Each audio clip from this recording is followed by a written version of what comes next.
Hey everybody, Severminds here, and today I'm explaining a little bit of a thing, just a nice little fun little detail about the upcoming video, is the Boneworks second episode. Yeah, I bet anyone who actually was here for that, the first one, completely forgot that was a series. And I totally said that I was going to actually finish it, and I didn't. I didn't even get past one episode. And this video is to explain that. So, let's just say that I had a moment when editing this, because I got a lot of edit. I got all of this stuff edited right here. I got all of that edited, super easy, breezed through it all, and I was happy with it. And then I came to one single spot where I wanted to track myself throwing a crowbar.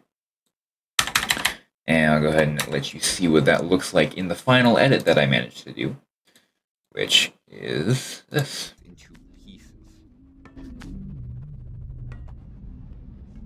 That didn't work. Seems pretty simple, right? Just a nice follow and a little bit of a zoom. And that's it. Bit of increased audio. Little details. So you think, oh yeah, okay, it's just like create some like thing to track that. Yeah.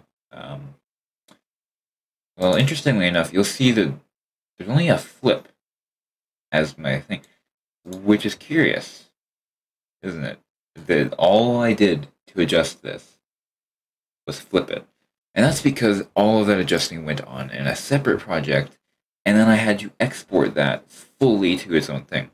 And you'll see what I mean by this stuff. So this was the original footage of it. So like, yeah, that seems pretty easy to get through, right? You would think, oh, there's some setting you can do and it'll track it for you. And there is. There is a setting that tracks it as a movement map. However, when using it in this way, it creates an effect like this. Well, you can't see that because I'm dumb. Hold up, I need to. How do 1B do the thing? This is what it comes up with. That doesn't look right, does it? That's not what I want. I want it to track the thing. That's what I thought I did. Because the process that you see right now.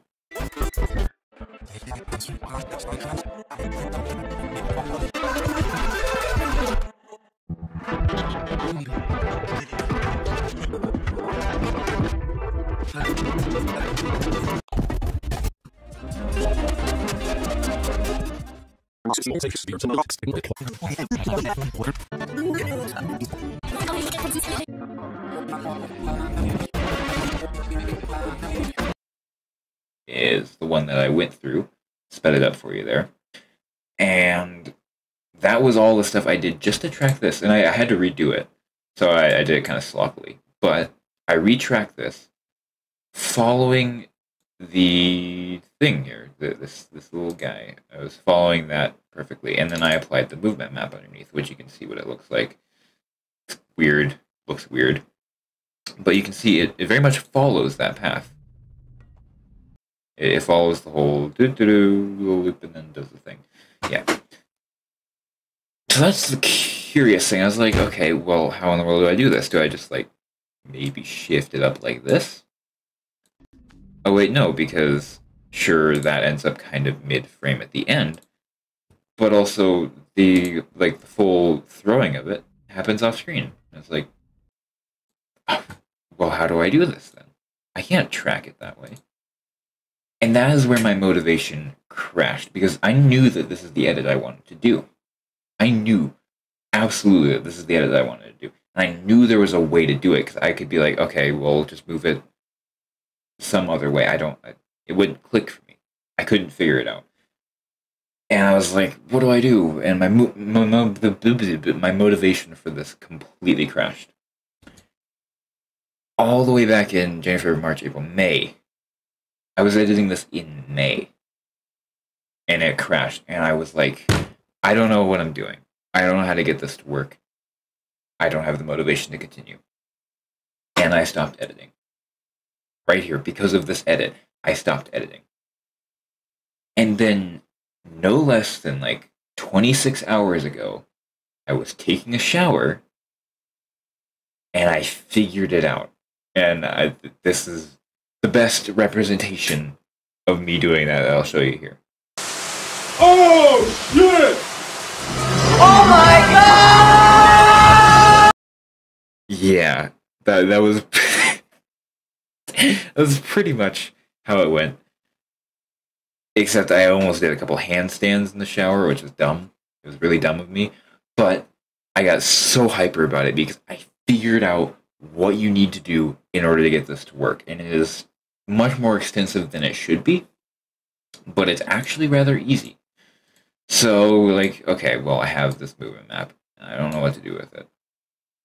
Well, we'll just center that part right there. Actually, what we'll do is we'll take this, and instead of doing it to this one, we'll copy and paste it so that we can push it down here and work with this one.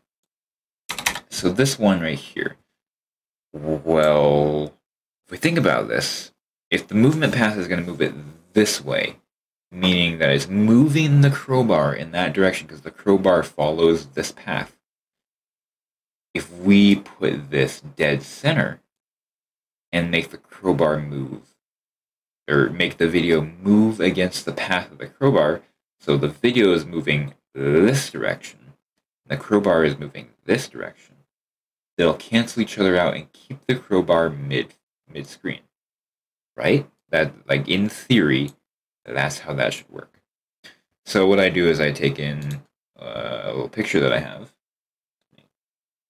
switch back to normal capture. I take in a little picture that I have here, which I have cleverly labeled centering tracker dot. And then we just overlay that on that. Wrong direction. And you can see that now I have a dot that is perfectly in the center. And I can just adjust this to where that's there too. So now we have the crowbar perfectly in center from where it starts, but it does all that stuff. Now, in order to get the video to move against it, we need to flip the video. And we just take the flip, do this. It's a vertical flip. We don't want that. We want both flips. So it's flipped horizontally and vertically. And now, if we put this back here, the movement map will create an effect that does this. And you see, I'm not directly on, but you can see that the crowbar follows that red dot near perfect. Which, that was the breakthrough I needed in order to do this edit. So now, if we, like, just zoom it big, do big and zoom a bit, that's all we need to do, and put that there, suddenly, oh, whoops, I don't have that adjusted right. Oh my god, I swear I work like hours and hours with this program. I'm not in at it. See, look at that. It follows near perfect if you just find the right spot. And that's it. That's all you do. And then all you gotta do is just export that into a full new project, put it inside here, and suddenly you have a perfectly framed little video that is tracked as long as you flip it again. Because if you don't do this flip, so like if we just completely cut this flip out, you can see that it's upside down. It tracks perfectly fine, which is a much better tracking because I actually spent time on it because it's in the final project. And then you just flip it and it does that. And it's perfect. Oh, I just realized you couldn't see any of that. Ha. So you unflip it, and it does the thing. And then you flip it, and it does the thing. Look at that. Look at that beautifulness. That didn't work. So that's it. That is literally all I had to do to fix that.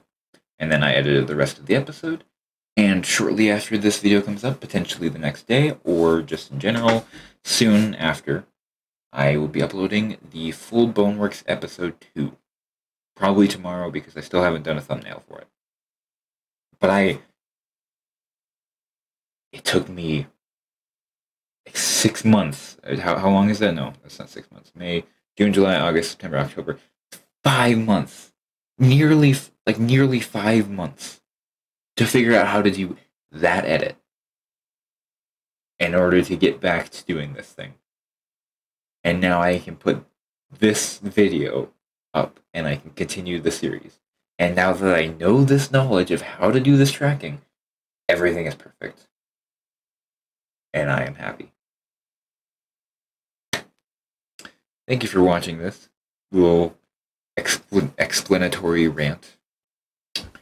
And I will now get to work on uploading the Boneworks video after I upload this one. So thank you. And if you made it this far, surprised you watched this video. That's a terrible ending to my video. I don't know what. I'm terrible at this. Do you know that I'm really terrible at this? Okay, goodbye. Whatever.